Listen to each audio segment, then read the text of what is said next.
তো জ্বর কমেনি, আপনি কেন গোসল করেছেন? নিশ্চুপ হয়ে দাঁড়ায় তুর্য। সে তো কণ্ঠের প্রতিটি ভঙ্গিমা পরখ করতে ব্যস্ত। কণ্ঠ ফের জিজ্ঞেস করে, কি হলো, আপনার কি সুস্থ হওয়ার ইচ্ছা নেই? তুর্য আনমনেই বলে বসল, না। কি? না মানে এমনি শরীর বেশ ভার লাগছিল, তাই ভাবলাম শাওয়ার নিলে হয়তো ভালো লাগবে। কপালে ভাঁজ পড়ল কণ্ঠের। বিরক্ত হলো সে। হয়তো সে এমন কোনো উত্তর একদম আশা করেনি। আপনার কি মনে হয় আমি সারা দিন রাত আপনার সেবা করতেই থাকবো? ঠোঁট কামড়ে হাসে তুর্য। কণ্ঠ রাগান্বিত হয়ে যায়। তুর্যের হাত টেনে ধরে আর চোখে তাকায় তুর্য। সে এতদিন খেয়াল করেনি কণ্ঠ। সে তুর্যকে টেনে নিয়ে গিয়ে বিছানায় বসিয়ে দেয়। হাতের টাওয়াল নিয়ে মাথা মুছতে মুছতে বলল, বেশি বেশি হয়ে যাচ্ছে। আমি আজকে মায়ের কাছে নালিশ করব, সাথে দাদির কাছেও। তুর্য নাটকীয়ভাবে বলে ওঠে। এই না না, আমি খুব ভয় পাই। কণ্ঠ তুর্যের অমন আচরণে খিলখিল করে হেসে উঠল। অপলক দৃষ্টিতে তাকিয়ে রইল তুর্য। মজা করছেন আপনি? জ্বর বাড়লে কি করবেন? তুর্য নিশ্চুপভাবে বসে রইল। কণ্ঠ মাথা মুছে টাওয়াল বেলকনিতে মেলে দেয়। আবার আগের জায়গায় এসে বেশ কঠিন স্বরে বলল, চুপচাপ এখানেই বসে থাকুন, আমি এক্ষুনি আসছি। একটুও নড়বেন না। তুর্য সুচালো দৃষ্টিতে তাকায় কণ্ঠের দিকে। এতে ভেতর কেঁপে উঠল কণ্ঠের। শুকনো ঢোক গিলে বাইরের উদ্দেশ্যে রওনা দেয়। অহনা খান এবং শাহানা খান রান্নাঘরে রান্না করতে ব্যস্ত। ভেতরে গেল কণ্ঠ। অহনা খান অধরে মিষ্টি হাসি ঝুলিয়ে বলল, কিছু লাগবে? জি মা, আসলে আপনার ছেলে একটু অসুস্থ হয়েছিল রাতে, এখন অনেকটাই সুস্থ আছে। ওনার জন্য হালকা খাবার নিতে এসেছি। চিহ্নিত হয় অহনা খান। কি বলছো? তোর যে অসুস্থ, কি হয়েছে ওর? কণ্ঠ সান্ত্বনা স্বরে আওড়ালো, মা আপনি চিন্তা করবেন না, উনি এখন ঠিক আছে। আচ্ছা আচ্ছা, তুমি বরং ওর জন্য খাবার নিয়ে যাও, আমি একটু পরে আসছি। ঠিক আছে। কণ্ঠ তুর্যের জন্য স্যুপ নিয়ে নিল, কারণ তুর্য স্যুপ খেতে বেশ পছন্দ করে। এটাতে বেশ বিরক্ত কণ্ঠ, তার একটুও পছন্দ নয় স্যুপ, তাই এটার সাথে রুটি ও আলু তরকারি নিল। সকাল সকাল হাঁটতে বের হয়েছে তোফাইল। ফ্ল্যাটের চারদিকে একবার দেখে নিচ্ছে। কাল থেকে অফিস জয়েন করবে, তাই আজ একটু নিজেকে টাইম দিচ্ছে। সামনে যাওয়া মাত্র একজন বৃদ্ধ মহিলা তার সামনে চলে আসলো। বেশ অবাক হয় তোফাইল। বৃদ্ধ মহিলা ইংরেজি ভাষায় আওড়ালো, আশ্চর্য হয় তোফাইল। মহিলা কি তাকে চেনে? কিন্তু চেনার তো কথা নয়। মহিলাটি আবারও বলল।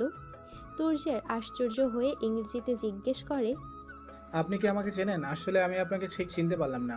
তুমি? তোফাইল আশ্চর্য হয়ে ইংরেজিতে জিজ্ঞেস করে। মহিলা স্মিত হেসে বললেন। এবার আশ্চর্যের সপ্তম আকাশে অতিক্রম করে ফেলে তোফাইল। সে কবে টাকা দিল আর কোন মেয়ের কথা বলছে? এরই মধ্যে মহিলা তাকে হাতের ইশারায় সামনের বড় পার্ক দেখিয়ে বলল। তোফাইল বড় বড় পা ফেলে সেদিকে রওনা দিল। হয়তো তার মনে মেয়েটিকে দেখার তীব্র ইচ্ছা জেগেছে। এলোমেলো চুলে পার্কের একটি বেঞ্চে বসে আছে অরিন। সামনের বাচ্চাগুলোকে দেখতে ব্যস্ত সে। পার্কে প্রবেশ করা মাত্র তোফাইল সেদিনের মেয়েটিকে দেখে চমকে উঠল। পুরুষালী কণ্ঠ শুনে পেছনে ঘুরে তাকায় তারিন। তোফাইলকে দেখে অধর প্রসারিত করে হাসে। হয়তো হাসিতে কিছু একটা ছিল, তাই তো তোফাইল ঘোর লাগা দৃষ্টিতে তাকিয়েছিল কিয়ৎক্ষণ। Hello mister handsome. চমকে ওঠে তোফাইল, কিন্তু সময়ের মধ্যেই নিজেকে শান্ত করে বলল, তুমি এখানে কি করছো? বাই দ্য ওয়ে, এই মহিলাকে তুমি টাকা দিয়েছো? তারিন আবারও হাসলো। তারপর বলল, না তো, ওইটা তো আপনি দিয়েছেন। তোফাইল সামান্য ভেবে বলল, আশ্চর্য, আমি কখন দিলাম? খিলখিল করে হেসে ওঠে তারিন। অতঃপর মুখে হাত চাপা দিয়ে বলে, ওই যে জরিমানা নিয়েছিলাম, ওই টাকাটা ওনাকে দিয়েছি আর বলেছি আপনি দিয়েছেন। থমকে গেছে তোফাইল। আমার নাম কেন বললে তবে? ও, বুঝলেন না? আচ্ছা শুনুন, আসলে কি হয়েছিল, আমার কাছে টাকা ছিল না, ওদিকে ওনার সাহায্য দরকার ছিল, যার দরুন তখন আপনার সাথে দেখা হয়। আপনি আমাকে নোংরা করার জন্য জরিমানা দিলেন, আর সেই টাকা ওনাকে দিয়েছি। তোফাইল ছোট্ট করে জবাব দিল, ইচ্ছে হয়েছিল তাই বললাম। আবারও হাসলো অরিন। কথাটা বলে দৌড়ে পার্ক থেকে বেরিয়ে গেল অরিন। এক প্রকার বলা যায় পালিয়ে গেছে। অজান্তেই ঠোঁটের কোণে হাসি দেখা যায় তুফাইলের, কিন্তু তা বেশি সময় স্থায়ী হয় না। আজকের কি কণ্ঠ কলেজ আসবে না? বেশ বিরক্ত নিয়ে কথাটা জিজ্ঞেস করে শান। রিয়া সম্মতি জানিয়ে বলল, না, ও তো সকালে বলল সেকেন্ড ক্লাসে জয়েন করবে। তারিফ মজা উড়িয়ে বলল, ও মনে হয় ওর জামাইয়ের লগে ইস্কু ইস্কু করতে ব্যস্ত।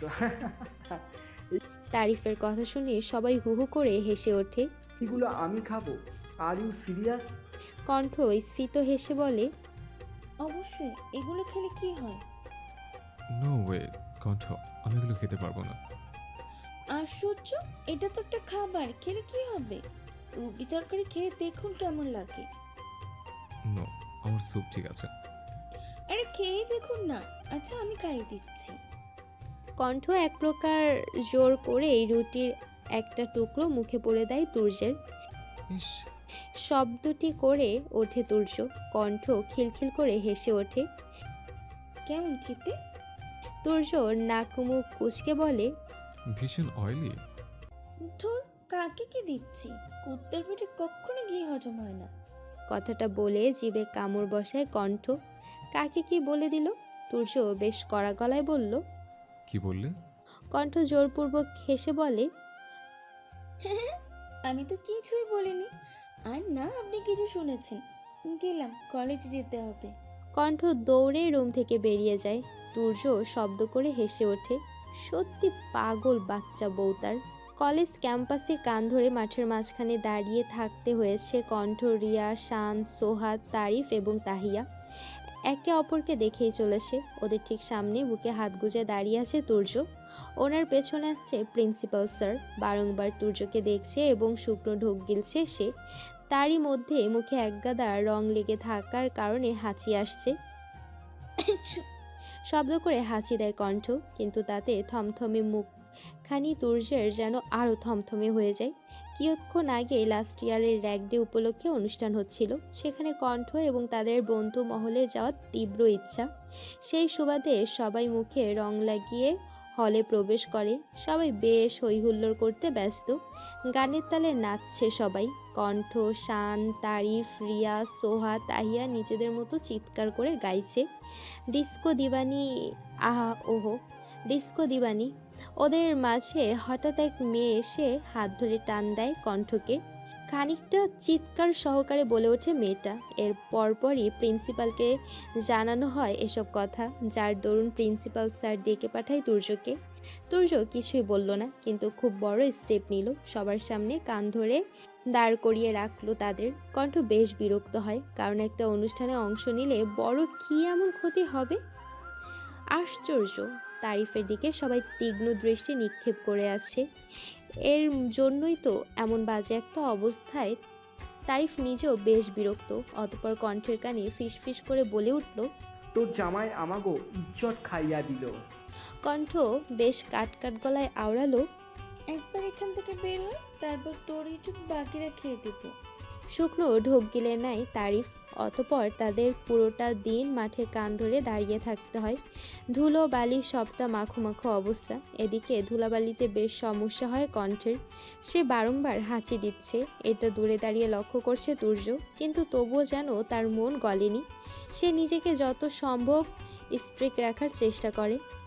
চারিদিকে শীতের সরাসরি। গায়ে চাদর জড়িয়ে ছাদের একপাশে দাঁড়িয়ে আছে কণ্ঠ। মস্তিষ্কে বারংবার তুর্য নামক পুরুষটি হানা দিচ্ছে। কাল থেকে তুর্য একবারের জন্য তার সাথে কথা তো দূরে, তাকায়নি পর্যন্ত। তাতে ভেতরে ভারী কিছু অনুভব করছে সে। বিছানার একপাশে শুয়ে আছে কণ্ঠ। ভীষণ বিরক্ত লাগছে তার। এরই মধ্যে রুমঝুম শব্দ করে বৃষ্টি শুরু হয়েছে। চলছে শীতকাল, কিন্তু প্রকৃতি যেন বর্ষাকালে মুজেছে। বৃষ্টিতে ভিজতে ইচ্ছা করছে তার। সচরাচর তেমন একটা বৃষ্টিতে ভেজে না সে। যেদিন বৃষ্টি হয়, কণ্ঠ হাতে এক কাপ কফি সাথে উপন্যাসের বই নিয়ে জানালার পাশে বসে পড়বে। কিন্তু আজ যে হৃদয় ব্যাকুল হয়ে উঠেছে, কিন্তু ব্যাকুলতার কারণ নেই। হুট করেই বড় বড় পা ফেলে ছাদে চলে গেল কণ্ঠ। বৃষ্টির ফোঁটা টুপটাপ ছুঁয়ে দেয় কণ্ঠকে। হ্যাঁ বৃষ্টি, আমাকে ছুঁয়ে দাও, শান্ত করো আমার মন। লম্বা শ্বাস টেনে নেয় কণ্ঠ, অতঃপর দুটি বলিষ্ঠ হাত কণ্ঠের কোমর জড়িয়ে নেয়। শ্বাস আটকে আসে কণ্ঠের। হাতের মালিককে দেখতে পিছু ফিরে তাকালো। শক্তপোক্ত পুরুষকে দেখে হৃদয়ের ধুকপুকানি বেড়ে গিয়েছে। স্যার, হাস। তুর্য আলগোছে ছুঁয়ে দেয় কণ্ঠকে, একবার নয় বারবার। আপনি ভীষণ বাজে মানুষ। আনমনে বলে ওঠে কণ্ঠ। তুর্য তো এখন নেশায় মত্ত, ভিজে একাকার অবস্থা দুজনের। শরীরের প্রতিটি ভাঁজ বুঝতে পারছে তুর্য। আমাকে ছুঁয়ে দিন না, গভীরভাবে আপনার স্পর্শ চাই। তুর্য হাত বাড়িয়ে দিল তার দিকে। কণ্ঠ হাতে হাত রাখে তুর্যের। কাপল ডান্স করে দুজনে। তুর্য যতটা সম্ভব নিজের সাথে জড়িয়ে নেয় তাকে। তার প্রতিটি স্পর্শে কেঁপে উঠল কণ্ঠ। অতঃপর দুজন দুজনের মধ্যে হারিয়ে যায় কয়েক প্রহরের জন্য। একসময় জ্ঞান হারিয়ে লুটিয়ে পড়ে কণ্ঠ। আগলে নেয় তুর্য, ঘরে নিয়ে শুয়ে দেয় বিছানাতে। বিছানার একপাশে ল্যাপটপ কোলে নিয়ে কাজ করছিল তোফাইল। হঠাৎ একটা অচেনা নাম্বার থেকে ফোন আসে। হ্যালো, কে বলছেন? অপর পাশ থেকে খিলখিল হাসির শব্দ ভেসে আসে। আমি অরি। চমকে ওঠে তোফাইল, কান থেকে ফোন নামিয়ে দেখে নেয় নাম্বার। সত্যি অচেনা একটা নাম্বার। অরিনকে? অরিন বেশ রাগান্বিত স্বরে বলে ওঠে, আমাকে ভুলে গেলে? আমি ওই যে জরিমানা, এরপর পার্কে। মস্তিষ্ক মুহূর্তে খুঁজে নেয় অরিনকে, কিন্তু পরক্ষণে ভাবে একটা মেয়ে এত রাতে তাকে কেন ফোন করছে। আশ্চর্য। হ্যাঁ, মনে পড়েছে, বাট এত রাতে ফোন দেওয়ার কারণ? অরিন অকপটে বলে ওঠে, আমার না আপনাকে ভাল লাগে ভীষণ, তাই ইচ্ছে করছিল ফোন দেওয়ার, তাই দিলাম। চমকে ওঠে তোফাইল। এই মেয়ে কি বলে? আচ্ছা, এই মেয়ে কি বুঝতে পারছে না একটা ছেলেকে এমন করে ভাল লাগে বলাটা ঠিক কি না? তোফাইল ফুস করে শ্বাস টেনে বলল। তুমি কি বুঝতে পারছো তুমি ঠিক কি বলছো? অরিন খিলখিলিয়ে হেসে বলল। তুই তোফাইল আরও আশ্চর্য হয়, মেয়েটার হাসি বেশ মনোমুগ্ধকর। অরিন ফের বলল, আপনি জানেন, আপনাকে দেখলে হৃদয় ব্যাকুল হয়ে ওঠে। আপনার ভয়েস শুনতে পাগল লাগছিল। হুট করেই কাশি শুরু হয়ে যায় তোফাইলের। এই মেয়ে বলে কি? দেখো মেয়ে, তোমার সেদিনের কাজ বেশ ভালো লেগেছে, তার মানে এটা নয় যে তোমাকে আমার সবসময় ভালো লাগবে বা অন্য। বাই দ্য ওয়ে, আমি সাবধান করে দিচ্ছি, আমাকে অযথা বিরক্ত করবে না। বলেই ফোন রেখে দেয় তোফাইল। শুধু ফোন রেখেছে বললে ভুল হবে, সুইচ অফ করে রেখে দিল। বেশ রাগান্বিত হয়ে ওঠে অরিন, তাকে ইগনোর করলো। আশ্চর্য। ঘুমাবে না? চোখ কচলে জিজ্ঞেস করে নীলা। সাফিন কাজ করছিল। সে ভেবেছিল হয়তো নীলা ঘুমিয়ে পড়েছে, কিন্তু না, নীলা এখনো জেগে আছে। ঘুমাওনি এখনো? কেন? তুমি ছাড়া ভালো লাগছিল না, কাছে আসো। সাফিন ফাইলগুলো রেখে নীলার কাছে যায়। নীলা চট করে ঢুকে শুয়ে পড়ল তার। অতঃপর দুই ভালোবাসার মানুষ শান্তির ঘুম দেয়। মা, আমার কষ্টকে ভীষণ মনে পড়ে। বিছানায় বসেছিল আনিক আহমেদ। উনি রিয়ার মাথায় তেল দিচ্ছেন। তারই মধ্যে কণ্ঠের কথা তোলে রিয়া। আনিক আহমেদ বেশ চটে যান। এত মনে পড়ার কি আছে? বিয়ে হয়েছে, শ্বশুর বাড়ি আচ্ছা আছে। নীলা আপু আর আর কণ্ঠ তো একই বাড়িতে থাকে, আর আমার বিয়ে হলে আমি সবার থেকে দূরে থাকবো। আনিক আহমেদ নরম হলেন। সত্যি তো, এই মেয়েটা কোথায় ভাগ্য আছে কে জানে। কি হলো মা, কি ভাবছো? ভাবছি এক্ষুনি বিয়ের ভূত চেপেছে নাকি, পাগল কোথাকার। মুখখানি চুপসে গেল রিয়ার। সকাল সকাল ঘুম থেকে উঠে মাথা চেপে ধরে কণ্ঠ। মাথা ব্যথা করছে, বিরক্ত লাগছে তার। চোখ বন্ধ করতেই কাল রাতের কথা মনে পড়ে যায়। ইস, স্বপ্নগুলো এত জ্বালায় কেন? ভীষণ লজ্জা লাগছে এখন। আচ্ছা, এগুলো যদি সত্যি হতো? নিজেই মুখে হাত চেপে ধরে। অতপর ওয়াশরুমে চলে যায়। উঠে বসে তুর্য। মুচকি হেসে বলল, স্বপ্নটা কিন্তু বেশ সুন্দর। ছি ছি, আপনি এমন করতে পারলেন স্যার?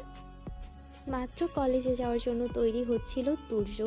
তার মধ্যে বাইরে থেকে কণ্ঠ এসে কাদো কাদো কণ্ঠে বলে ওঠে। কেন, কি হয়েছে? কণ্ঠ আড়ষ্ট হয়ে জিজ্ঞেস করে, আপনি জানেন না ওই স্বপ্ন সত্যি? কোন স্বপ্ন? কণ্ঠ নাক মুখ কুচকে বলল, আপনি কাল রাতে কি করেছেন আমার সাথে? তুষার বেশ ভাবলেশীন ভাবে জবাব দেয়, তেমন কিছু না। আই মিন বেশি কিছু না। কণ্ঠ ভরকালো ভীষণভাবে। তার মানে কিছু তো করেছেন।